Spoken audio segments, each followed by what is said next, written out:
Hi everyone, welcome to TGIF, another Friday, another episode. As we all know by now, large language models are trained to reason with us, right? They're all conversation agents, especially GPT 4.0 and 3.5 Turbo. Now, when they converse with us, they need access to real-time factual data. And there are multiple techniques available to do that.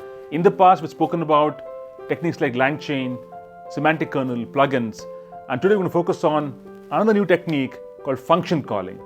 To speak more about it, it's my pleasure to welcome Srikaran Shankaran, Senior MTC Technical Architect, for a short conversation.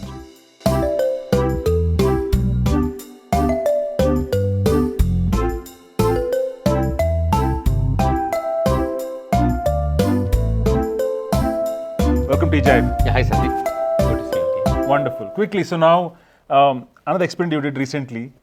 In fact, before that, OpenAI announced this new capability called function calling a few weeks back. So while we have many techniques coming away, so this is a new one. So what is function calling in simple terms?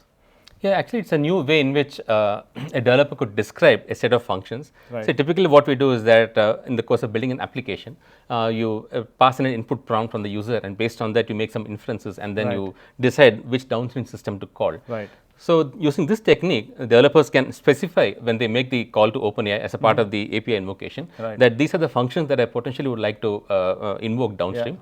And in case the user prompt mandates that one of these functions be called, then directly give me a JSON structured response, which encapsulates the input parameters and makes it easy for me to plug into a backstream system. Like you said, the Turbo 3.5 model is already trained, Right. but then this particular suffix, which is 0613 version of it, Right. has been fine-tuned to understand functions and understand the signatures and sort of return a JSON output, which is highly tuned to the function that needs to be invoked based on its inference. Perfect. Great. Let's get this right. So now, as a user, I'm asking a question that's been taken by, let's say, an orchestrator. Orchestrator decides, hey, for the question that this person is asking, let me convert the intent and understand for the response to come out what functions to invoke as part of recency and form a good response as part of the conversations and close it. That's the pretty much stuff, right? That's true. Yes. In that case, in the past, we've spoken about semantic kernel also, Yeah. right? Let's understand the differentiation here. So semantic kernel for me does the magic in terms of dynamically figures out whom to call for the question being asked and response back. Function calling based narrative is almost the same. So help us understand the difference between when do I use semantic kernel and when do I use function calling? Sure. Actually, the planner component in semantic kernel is the one that determines, it evaluates every user input, Right. and then with the help of OpenAI behind the scenes is able to extract the intent and entities from it, Right. which is pretty much the same as what we are designating about function calling. Got So it. in a way, it's like saying that either you want to use semantic kernel in the planner to do that, or if I want to have the model's capability, innate capability to handle and give that back to me, is a choice that I have as a developer. So I can choose to use this one way or the other. It doesn't matter, I think, as long as we are able to build that orchestration and pipeline. I think advantage you're going to see is I'm using an API. I don't need any other framework to do the magic because Right. the API itself is having inherent capability to do function calling assessment.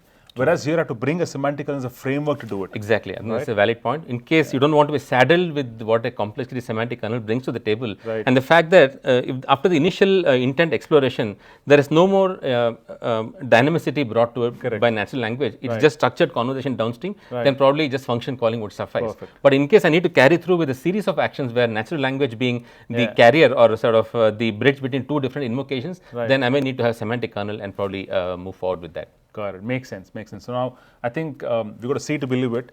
I know you have a demo, so tell Yeah. us what you're going to show us.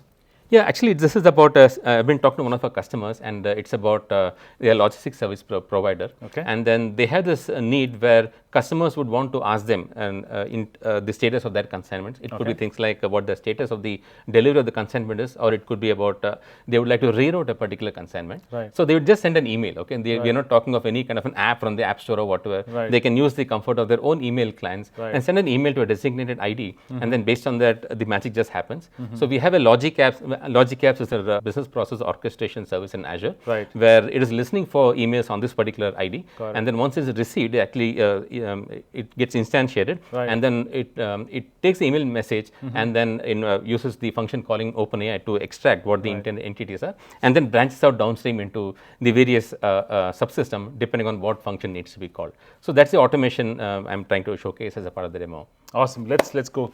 Let's see that right Sure. away. Yeah. Let's.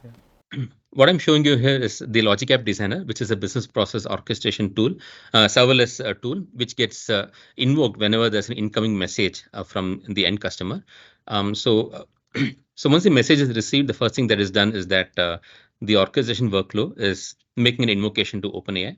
And you would notice here that apart from the usual parameters that you may be accustomed to, we have two additional ones, which is about related to function calling. So we're saying that the function calling is automatic, which means the model automatically spit out a response which covers the function that needs to be called. And what exactly those functions that we support are is actually what is the next part of the payload, which is get consignment status being one, and it has an input parameter which is order ID. And we have one more function which is supported downstream, which is rerouting a consignment, where you also need to give the order ID plus a destination, the new destination for that particular consignment. So this description goes as a payload to OpenAI request. And you notice here that the email from the user also, the body of that message also is sent to OpenAI. Yeah.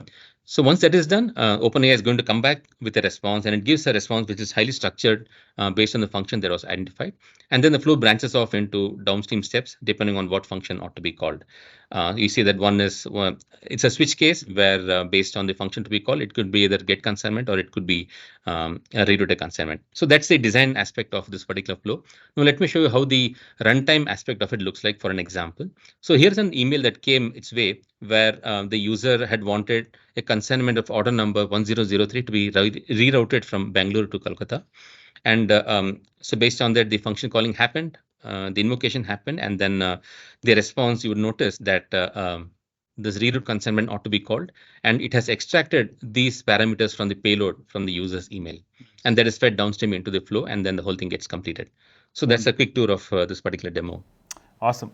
So Srikanth, that was a fantastic demo. Thanks. I think end-to-end workflow is what you literally built, so pretty impressive. Now quickly, I think we spoke earlier, the best part is developers have choice. Choice in terms of using function calling, which is part of the model itself, or bring in a framework like LangChain or semantic kernel, or a plugin in the future also to bring recency into conversations. Yeah, awesome, wonderful. So thanks once again, and with that, thank you for watching this episode today. A wonderful Friday. Keep watching TGIF and have a great weekend ahead. Bye-bye. Bye everyone.